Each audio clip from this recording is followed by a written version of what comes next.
तो आज हम क्रियात्मक अनुसंधान के क्षेत्र के बारे में बात करेंगे। पिछले 2 वीडियो में एक में हमने उसका अर्थ और उद्देश्य देखे थे और एक में हमने विशेषताएँ देखी थी। आज क्षेत्र की बात कर लेते हैं। तो इसका मतलब ये है कि किन-किन क्षेत्रों में या किन-किन समस्याओं का हम अध्ययन इसमें कर सकते हैं। तो कुछ सामान्य समस्याएँ हैं वो हम इस वीडियो में देखेंगे और कुछ विशिष्ट समस्याएँ यानी जो कक्षा शिक्षण में जब आप जाएँगे और उसे आप अनुभव करेंगे, तो आपको पता चलेंगी। कुछ सामान्य समस्याओं की बात कर रहे हैं, जैसे कक्षा शिक्षण की असफलताओं का आकलन करना। अमूमन जो शिक्षक हैं, वो काफ़ी प्रयास करते हैं अपने शिक्षण कार्यों के लिए, पर उनके जो प्रयास उनके अनुसार छात्र-छात्राओं की उपलब्धियाँ नहीं होती हैं। तो इस पर भी जो शिक्षक है, वो उसका अवलोकन कर सकता है कि क्यों ऐसा हो रहा है। दूसरा हमने बात कर सकते हैं कि छात्र-छात्राएँ आपकी कक्षा में क्या है ता नहीं है उनकी, अटेंशन नहीं है उनका आपकी कक्षा में। साथ ही साथ जिज्ञासा की कमी कम है आपके लेक्चर में, स्पीच में, जो भी टीचिंग मेथड आप यूज़ कर रहे हैं। तो आप इस पर सोच-विचार कर सकते हैं और एक्शन रिसर्च कर सकते हैं। एक और बात यहाँ पे आप ले सकते हैं कि काफ़ी सारे बच्चे हैं जो जिनको हम काम देते हैं, वो काम करके नहीं लाते हैं। और अगर करते हैं, तो दूसरा पॉइंट लिखा लापरवाही से करते हैं, आधा-अधूरा और अनक्लियर रहता है, ठीक से नहीं रहता है। तो इस पर भी आप एक्शन रिसर्च की रिपोर्ट बना सकते हैं। आगे है कि काफ़ी सारे बच्चे हैं जो कक्षा में रहते हैं और काफ़ी सारे कुछ ऐसे भी होते हैं जो कॉलेज आते हैं और कभी-कभी या अमूमन अधिकतर बिना बताए अपने घर चले जाते हैं। इस पे भी क्रियात्मक अनुसंधान हो सकता है। अगला देख लेते हैं काफ़ी सारे जो बच्चे होते हैं वो बिना बताए दूसरों की चीज़ें ले लेते हैं। तो इस पर भी आप सोच-विचार कर सकते हैं, अध्ययन कर सकते हैं। अगला है कि काफ़ी सारे बच्चे ऐसे होते हैं जिनकी भाषा से संबंधित जो उच्चारण है वो ठीक नहीं होते हैं। तो भाषा का जो शिक्षक है वो इस पर कार्य कर सकता है। हिंदी है या इंग्लिश है या संस्कृत है, उसका शिक्षक इस समस्या का समाधान कर सकता है। भाषा के शिक्षक से संबंधित ये है कि काफ़ी सारे बच्चे ऐसे होते हैं जिनमें अधिकतर लेखन त्रुटियाँ की पुनरावृत्ति वो अधिकतर करते रहते हैं। टीचर बार-बार करेक्शन करता है और फिर भी उसकी पुनरावृत्ति तो इस पे भाषा के शिक्षक को अध्ययन करना चाहिए। अगला है कि जो समस्याएँ हैं छात्र-छात्राओं की शिक्षण से संबंधित उनकी अंडरस्टैंडिंग से संबंधित किसी भी विषय में तो उसका हम समाधान निकालें, तार्किक समाधान निकालें कि क्या कारण है कि बच्चा आपके पढ़ाए गए प्रकरण को नहीं समझ पा रहा है या फिर कुछ जो परिवर्तन हम उसपे करना चाहते हैं, वो नहीं हो पा रहा है। तो इस पे भी हम कार्य कर सकते हैं।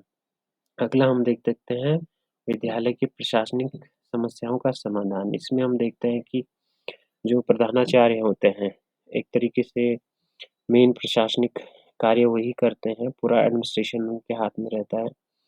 तो वो काफ़ी सारी कमिटी बनाते हैं और टाइम टेबल बनाते हैं, एक्टिविटीज़ को भी टीचर की हेल्प से वो डिज़ाइन करते हैं। पर क्या है इस प्रोसेस में भी कई बार उन्हें प्रॉब्लम्स हो सकती हैं, तो वो भी इस पर कार्य कर सकते हैं।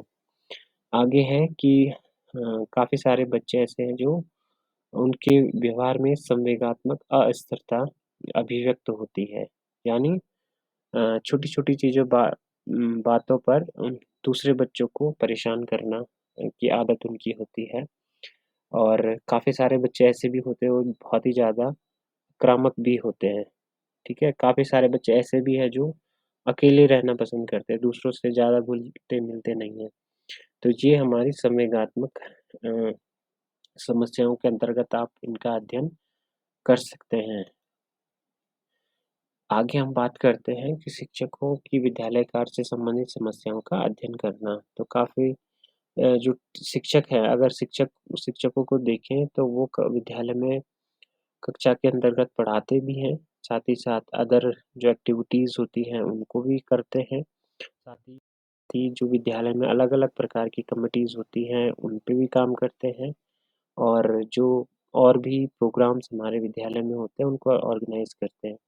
तो यहाँ पर भी उनको अगर कुछ इश्यू आता है तो हम क्रियात्मक अनुसंधान के द्वारा इसका समाधान कर सकते हैं सोच विचार करके कि उन्हें किसी भी कार्य को करने में कोई समस्या ना हो।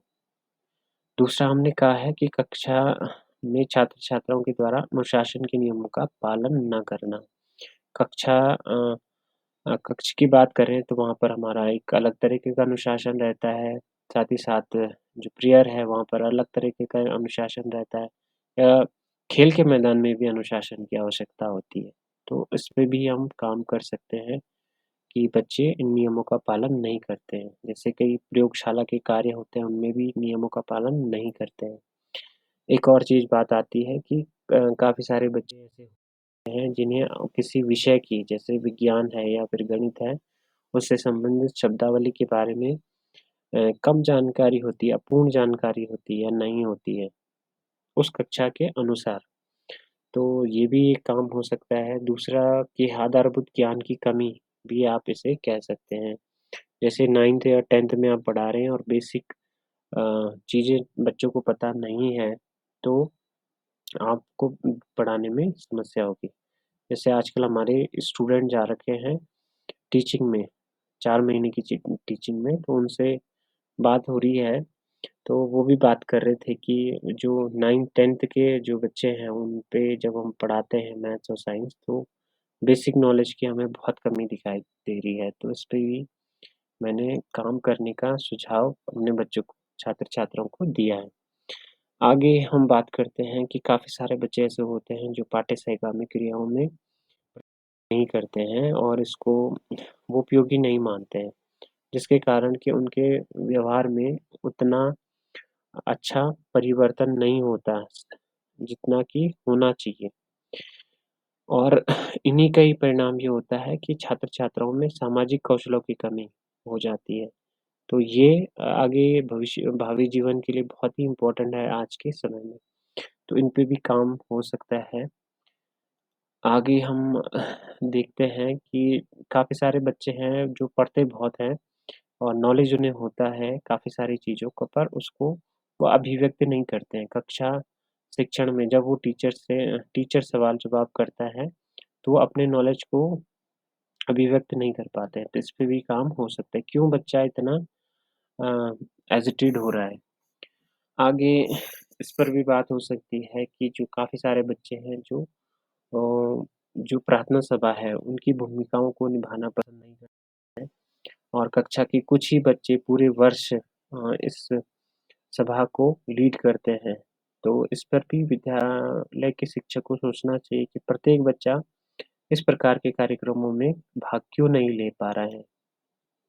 एक और चीज़ ये भी हम देख सकते हैं या देखने को मिलती है कि काफ़ी सारे बच्चे पढ़ने में ठीक होते हैं, पर किसी एक चीज़ में जैसे या तो कक्षा शिक्षण में जो पढ़ाया गया उस पे बहुत अच्छी उपलब्धि होती है और प्रयोगात्मक कार्यों में कम होती है उसकी तुलना में या प्रयोगात्मक कार्यों में अच्छी उपलब्धि है, पर कक्षा शिक्षण में उतनी नहीं है। तो इस पर भी क्या है शिक्षक है वो सोच-विचार कर सकता है, अध्ययन कर सकता है और छात्र-छात्राओं के हित में कार्य कर सकता है। तो आज हमने समस्याओं के बारे में क्षेत्रों के बारे में जाना, समझा, ठीक है। इसी वीडियो को देखने के लिए धन्यवाद। Thank you.